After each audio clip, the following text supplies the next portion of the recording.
Welcome to this Ubuntu Project video facilitated by Zentertainment Enterprises. Be sure to like and subscribe if you learned something new. Now, onto the video. Hey, Hello. we meet again. How are you today? I'm doing good. It is a great, beautiful day. The sun is shining, so I don't have too Yes, much to complain about. we are kicking off May for Mental Health Awareness Month. I am so happy to be back on this platform with you again for our essentials for our Talk Therapy Thursdays. And I'm so happy to learn more about your story and who you are and what you just bring to the world as a mental health licensed professional counselor. So go ahead and introduce yourself to us. Okay, so I'm Melissa Cavanaugh. I did a little bit of an intro last week myself, and to tell me a little bit about who I am, but just to recap that. So I'm a licensed professional counselor in Louisiana, and I'm also licensed in Maine and Washington. A little like hiccup in my story is that I live in California most of the time. So I'm a military spouse and my husband is stationed out here in the Central Valley. So I am kind of all over the place, but I co-own a practice in Lafayette, Louisiana with two of my business partners, and we are just super passionate about supporting our community and our world and breaking the stigma specifically around addiction is something that our practice is super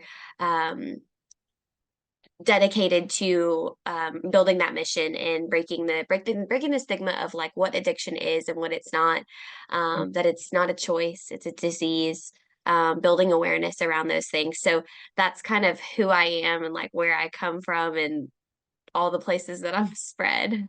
Awesome. Okay, so share with us what guided you to this space in the first place of counseling, and where do you feel that you're at right now as when you first entered into the counseling space and where you're at right now with yourself and your clients? Yeah. So, truly my goal from the beginning, like whenever I was little, I was like, I want to be a doctor. And like that was like what I wanted to do. And I didn't really know why, but I knew I wanted to. I was like, I want to be a pediatrician because I wanted to work with kids. And as I, started going through undergrad, I realized that I realized like what like a doctor would do and if I wanted to be like a psychiatrist or a pediatrician or whatever. And I was like, man, that's not really it.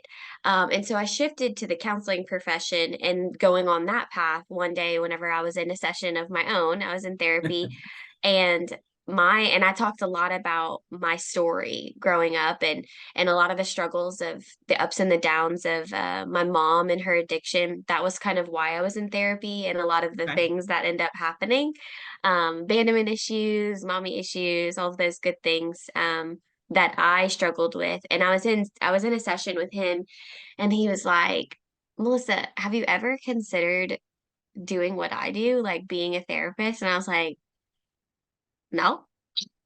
But I thought about it and I was like, wait, no, this is exactly what I want to do. And that's kind of what led me to I didn't switch my major, but like I ended up applying to grad school and getting Yeah. in, going through the program and I realized that my therapists growing up were so instrumental in my healing, in me like creating a corrective experiences and having healthy people in my life despite the ups and the downs of dealing with my mom's addiction.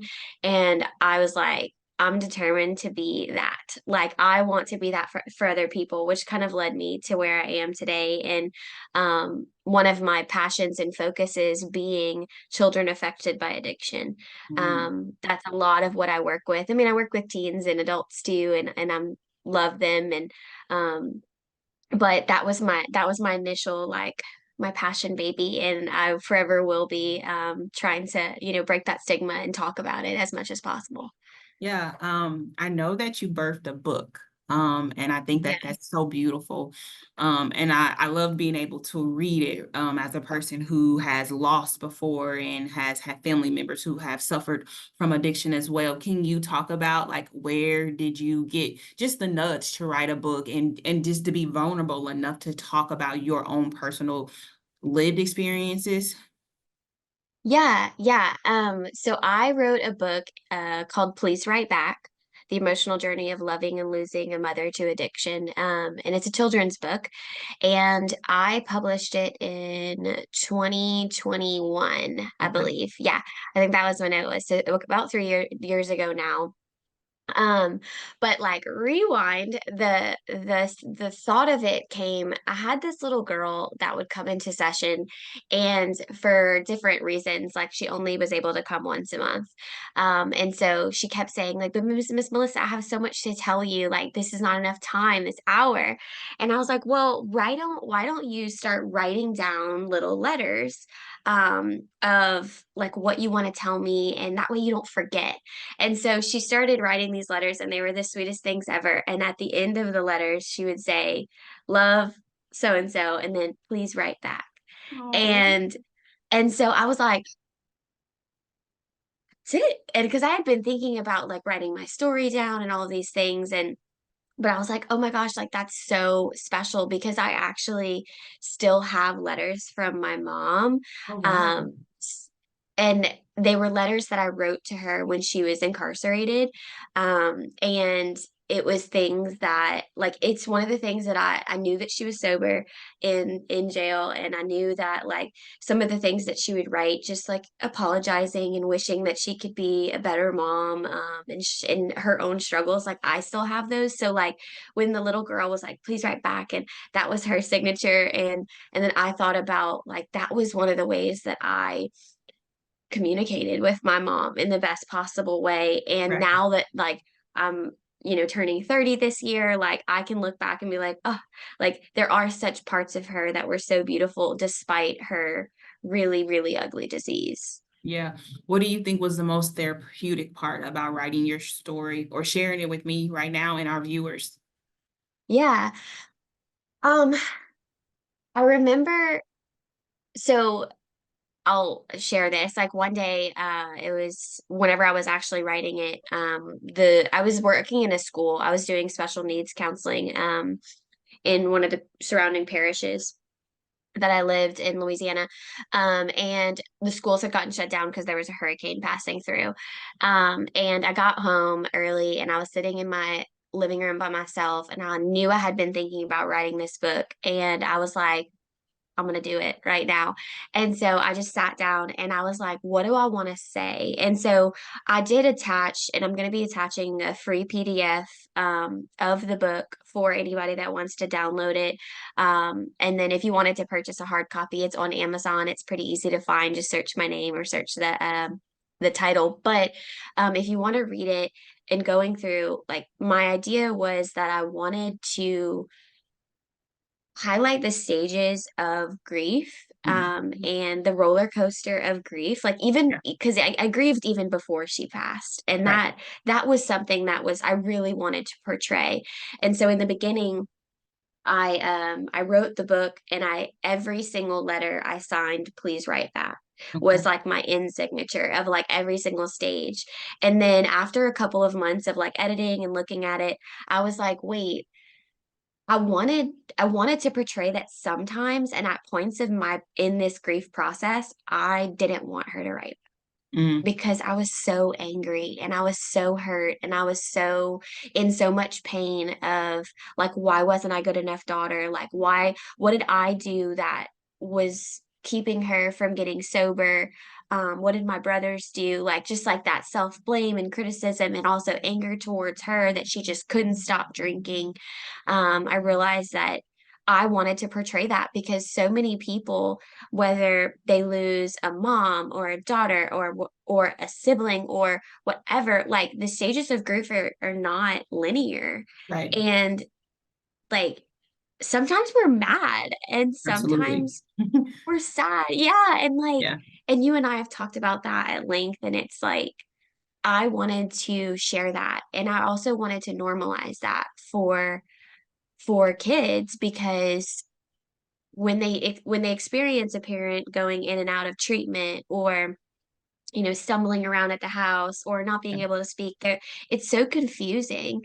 And I've had children that have come to me, where their parent does get arrested, and they're like, I'm like, you're relieved, are you? And they're like, but yeah, but they're in jail like that. And I'm like, but they're safe. Yeah. And so there's this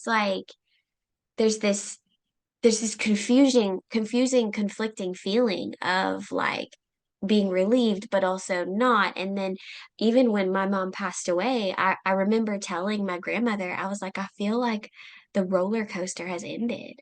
Yeah. And it was so confusing, even though I was 18, like I was an adult. And so that was kind of like you asked what the most therapeutic process. I guess the most therapeutic process for me was like being able to like write that down and get that out, and then being able to share my story with other people and people be able to be like, oh my gosh, this is my story. And I'm like, Yeah. it's a lot of our stories. Yeah. I feel like And as in ways that is also my story too. yeah. You talked a lot about, how getting things out through your book has been therapeutic. How have you learned to just be okay? Right. And what about the days you are not okay? What does that look like for you? And what can you express to our viewers who may be struggling with grieving someone, right? Or struggling with having a person who they are close with who has addiction? What is something that you could share with them? So, there's a series of books by Melody Beattie. She teaches a lot about codependence. And Mm, so she's a person that we in our, and I say we, our practice refer back to a lot, and teaching people to understand what codependence is. One of the best definitions that I've heard of codependence is, um, it's the agreement that you're going to work harder on someone's problem than they are. oof, And and I and like it that's hits me deep. sometimes or yes, and I know that for myself, even though my mom has passed and it's been a number of years now, I struggle with codependence. My instinct is to save and to like pick them up and take the pain away, right? But I understand the power of being able to sit in it.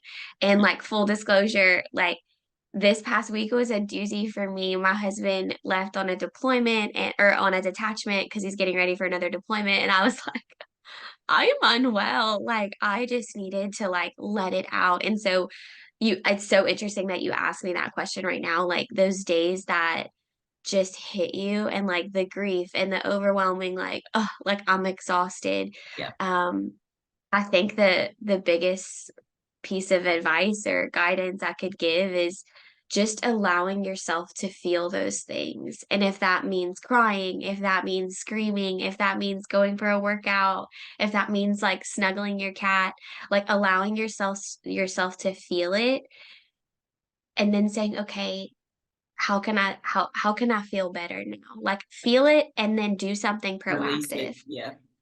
Yes, Yeah. yes. And I so sometimes that's exercise for some people. yeah. I think releasing it is what I hear you saying, how it's good to process it and then release it. So then you're able to show up, right?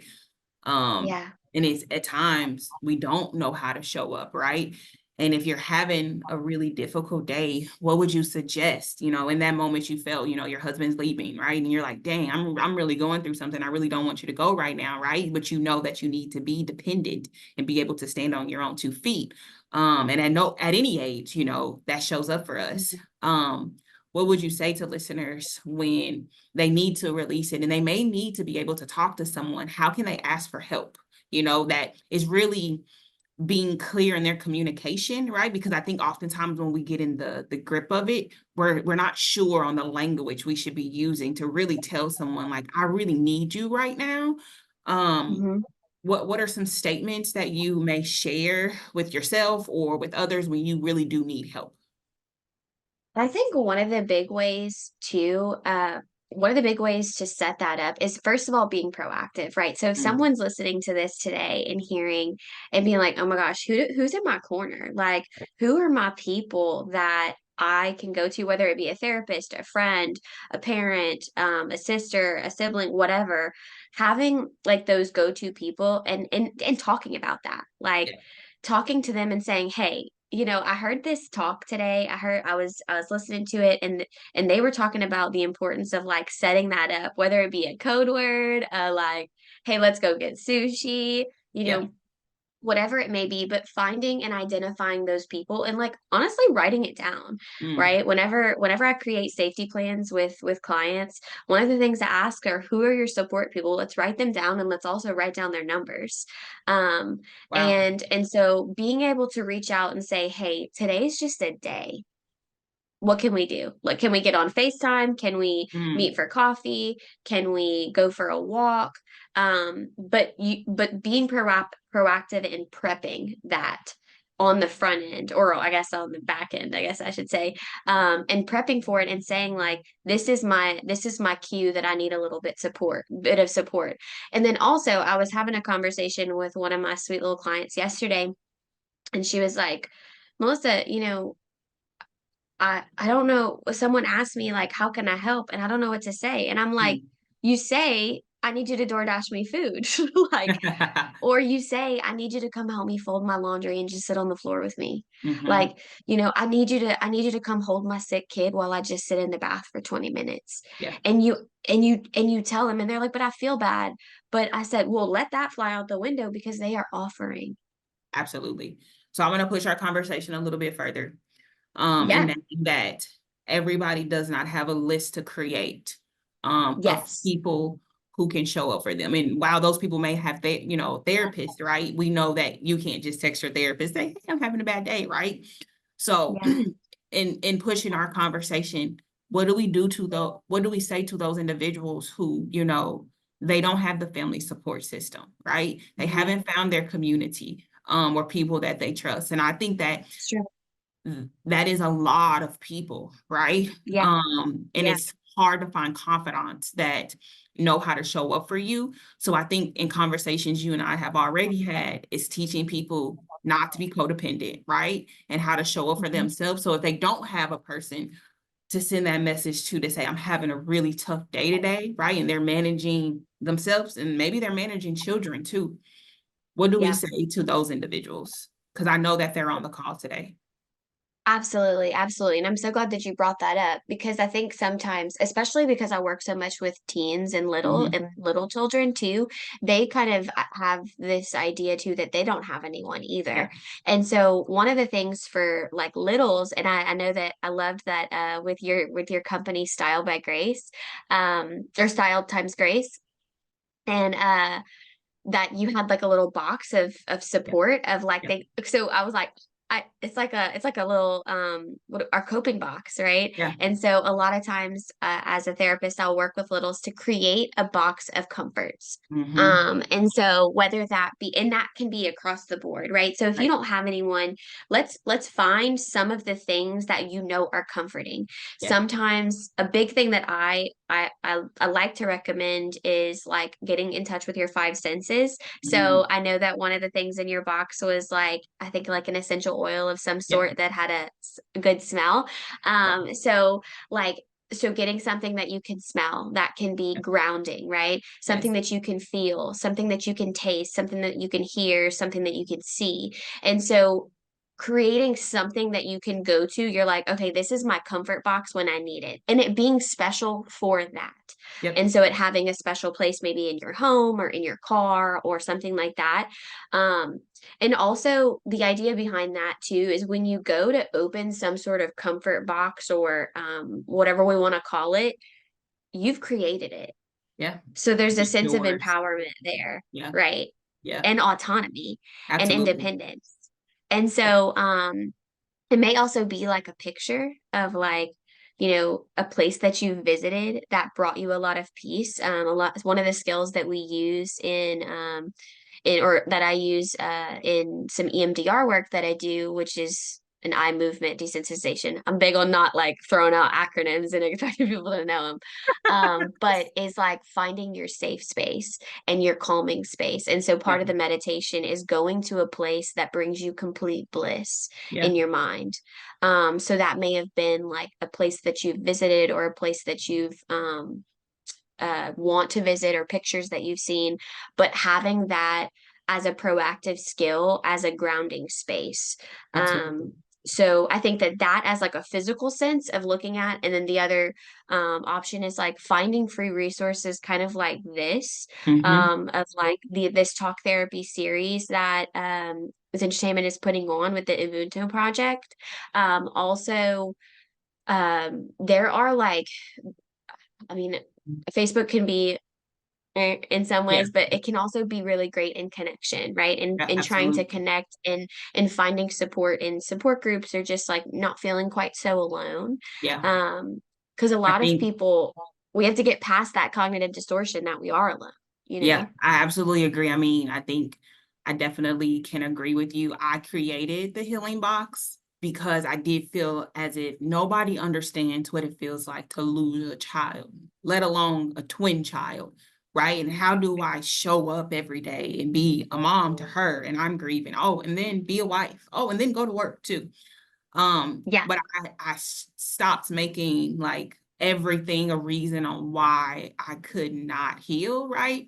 And for me, that sense that you just said, for me, it took me a long time to identify that. But going outside, I think it sets anyone who was dysregulated, Yep. anyone, right? Put your My feet in the grass. Yep, feel grounded. If I am having a rough night, I'm going for a walk. If my kids are screaming, we're going outside. Yep. So I'm so happy that you affirmed that today, for myself and then for other people who are listening, that we actually have tools and resources that are actually free that we can use, Yeah. podcasts that we can listen to. There's so Yes. many resources that we can tap into. We just have to be willing to do that. Um, we're kicking off this Essential Talk Thursdays and Tuesdays, for Yep. other co-facilitators who are doing this on this platform. How do you envision yourself showing up and supporting, others' healing journey? And for those who are really struggling with mental health right now, what would you say to them?